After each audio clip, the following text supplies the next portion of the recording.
Hey, it's another great day. This is Dr. Willie Jolley, author of the book, A Setback is a Setup for a Comeback, and it is now comeback time. We've been talking about anger and how you must learn to control it so you can win more. Most people get angry when they have a setback or when they are treated unfairly and are really motivated for a little while, but then they let the anger subside and they never harness its power. Anger is like a mighty rushing river that can generate enough power to light a city. Imagine if you had a river, but no one ever used the water for power. Wouldn't that be a waste? Well, anger also has power and can be harnessed and used for positive results. You must use it to build up, not destroy, to lift up, not tear down.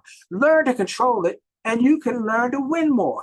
It does work when you work it. This is Dr. Willie Jolley. I'm loving the notes I've been getting from listeners. Keep them coming. Send me a note at info@williejolly.com, info@williejolly.com, info@williejolly.com on how these messages have helped you to grow your success. And remember to share this video with everybody you know. Remember, your best is still yet to come. Have a great day.